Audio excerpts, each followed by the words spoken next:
یہ جان کر شاید تعجب ہو لوگوں کو کہ مشاعرے ہی پر پی ایچ ڈی کی اس نے. انہوں نے کہا تھا کہ جو آج صاحب مسند ہیں کل نہیں ہوں گے، کرایہ دار ہیں، ذاتی مکان تھوڑی ہے. السلام علیکم ورحمۃ اللہ وبرکاتہ. آپ دیکھ رہے ہیں نو ٹی وی جدہ اور میں ہوں محمد عاقل. کسی شاعر نے کہا ہے کہ موت سے کس کو رستگاری ہے، آج وہ تو کل ہماری باری ہے. کورونا کے خطرات سروں پر ہمارے ابھی منڈلا رہے ہیں اور عرب اور عجم سے علماء، مشائخ، بزرگان دین، ادیب، شعراء، انٹلیکچوئلز، رہنما رخصت ہوتے نظر آ رہے ہیں. مختلف ممالک سے مختلف خبریں آتی ہیں. ابھی ہندوستان سے جو آج خبر موصول ہوئی راحت اندوری کے انتقال کی، اس سچے شاعر نے کیا خوبصورت بات کہی تھی کہ بیر دنیا سے قبیلے سے لڑائی لیتے، بیر دنیا سے قبیلے سے لڑائی لیتے، ایک سچ کے لیے کس کس سے برائی لیتے. تو یہ وہ شخص تھا جب ہندوستان میں یا بیرون ملک یا اندرون ملک تحریک جنم لیتی، مسلمانوں پر ظلم اور زیادتی ہوتی، تو یہ شخص مسلمانوں کو یا ظلم کے خلاف اپنی شاعری کے تحفے بھیجتا اور انہیں سلوگن دے کر ان کی ہمت بڑھاتا اور ان کی اس تحریک کو تاریخی تحریک بنا دیتا. دوستوں، اس عظیم الشان شاعر کے جانے کے بعد میں نے مناسب سمجھا کہ ہمارے ایک دوست ہیں گروپ میں، جو علماء کا گروپ ہے، یہ ناچیز بھی اس میں شامل ہے، شیخ معراج ربانی، حافظ شکیل احمد صاحب میرٹھی اور شیخ شیرخان جمیل صاحب. انہوں نے اس راحت اندوری کے انتقال کے بعد جو گروپ میں ایک تو یہ کہ چند اشعار آپ کی خدمت میں پیش کروں گا ان علماء کی آواز میں، اور یہ کس طریقے سے زاویے سے یا کس طرح سے اسے سمجھتے ہیں آپ کی خدمت میں پیش کروں گا. سب سے پہلے پڑوسی ملک سے آیا ہوا یہ خوبصورت پیغام آپ کی خدمت میں شیئر کرنا چاہتا ہوں، جسے ہمارے دوست فضیلت شیخ شیرخان جمیل حفظہ اللہ نے گروپ میں شیئر کیا. وہ کہتے ہیں، شاعر یہ کہتا ہے کہ شعر کا سونا چمن کچھ اور خالی ہو گیا، شعر کا سونا چمن کچھ اور خالی ہو گیا، ہائے کیسے شخص سے اندور خالی ہو گیا. اندور خالی ہو گیا کیونکہ راحت اندوری اندور کے رہنے والے تھے. گزشتہ دنوں ایک میرے بہت ہی عزیز دوست بھی اندور سے اللہ کو پیارے ہوئے، انہوں نے جین مذہب سے اسلام قبول کیا تھا. ان کی تاریخی گفتگو جو انٹرویو میں نے ان کا مکہ مکرمہ میں سے جا کر لیا تھا، وہ یہاں پلیز ضرور دیکھ لیجئے گا ہمارے سیکنڈ چینل پر. بہرحال اب میں آپ کو وہ اشعار مکمل طور پر سناتا ہوں. شعر کا سونا چمن کچھ اور خالی ہو گیا، ہائے کیسے شخص سے اندور خالی ہو گیا. سرحدوں کے اس طرف بھی اس کی راحت تھی بہت. پاکستان سے چونکہ یہ آیا ہے شعر، تو کہا جا رہا ہے کہ سرحدوں کے اس طرف بھی اس کی راحت تھی بہت. ایسا لگتا ہے میرا لاہور خالی ہو گیا، ایسا لگتا ہے میرا لاہور خالی ہو گیا. اللہ لاہور والوں کو سلامت رکھے، اللہ لاہور کی خوشیاں بحال رکھے. کیسے کیسی رونقیں تھیں اس کے ایک ایک شعر میں، کیسی رونقیں تھی اس کے ایک ایک شعر میں. ایک زمانہ گم ہوا، ایک دور خالی ہو گیا. پوچھتے ہیں اب غزل آباد کے دیوار و در، پوچھتے ہیں اب غزل آباد کے دیوار و در، یہ بھرا گھر کس طرح فی الفور خالی ہو گیا. یہ ہے رحمان فارس، جنہوں نے راحت اندوری کی عقیدت میں خراج عقیدت ان کے لیے پیش کری ہے. اللہ رب العالمین اندور کو بھی خوشیاں عطا فرمائے، اور جس ملک اور جس شہر سے یہ پیغام ان کے غم میں شریک ہو رہا ہے، اللہ تعالیٰ انہیں غموں سے دور رکھے. اب میں آپ کو لے کر چلتا ہوں. سب سے پہلے گروپ کے ایک ہمارے دوست ہیں بھائی، اردو ادب سے نہایت گہرا تعلق رکھتے ہیں، اور راحت اندوری کی وفات کے بعد وہ خاص سے افسردہ بھی گروپ میں نظر آئے. لیکن انہوں نے کیا کہا آپ کی خدمت میں. حفظ الرحمان صاحب دہلوی. راحت اندوری اردو کا شاعر تھا اور اس میں کوئی شک نہیں کہ وہ اس وقت میں ایک انقلابی شاعر کے طور پر ابھر کر سامنے آیا تھا. اللہ اس کی مغفرت فرمائے. نام سے تو بہرحال وہ مسلمان ہی تھا. بے شک مسلمان. اس کے اعمال اور کردار کے بارے میں کچھ کہنا فضول ہے. صحیح بات ہے, ہمیں پتہ بھی نہیں. اپنی پہچان ایک مسلمان کے طور پر, ایک مسلمان شاعر کے طور پر, ایک مسلمان انقلابی شاعر کے طور پر ضرور بنائی تھی. اللہ اس کی مغفرت فرمائے. آمین آمین. اچھا شاعر تھا, یہی کہا جا سکتا ہے. اس کے علاوہ کیا عرض کیا جائے.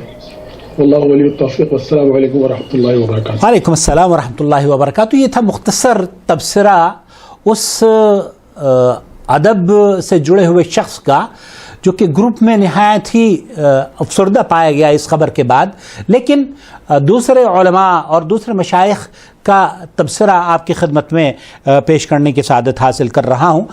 راحت اندوری, ہمیں ان کے عقیدے کا اتنا علم نہیں ہے کہ وہ کس عقیدے کے حامل تھے, لیکن ایک بات ضرور ہے, ہم نے کبھی انہیں شرک بیان کرتے ہوئے نہیں دیکھا.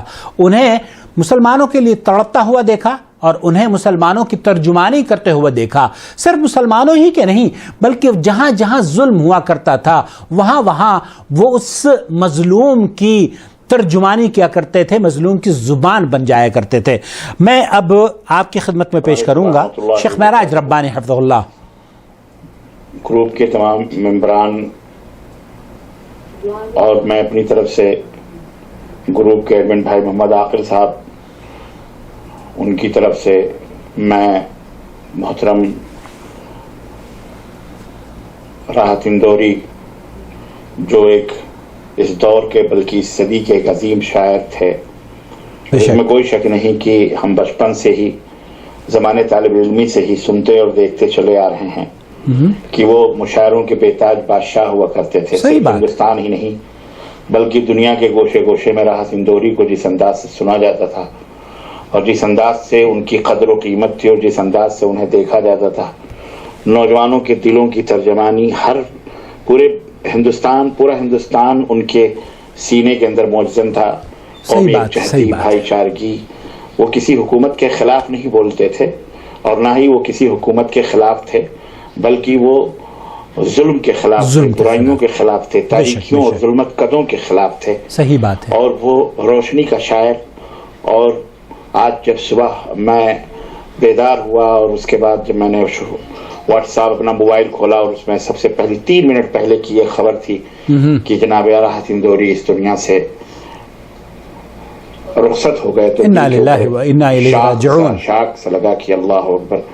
علماء تو جا ہی رہے تھے ایک کے بعد دیگرے, ہندوستان سے, پاکستان سے, بنگلہ دیش سے, سعودی عرب سے, بہت سارے.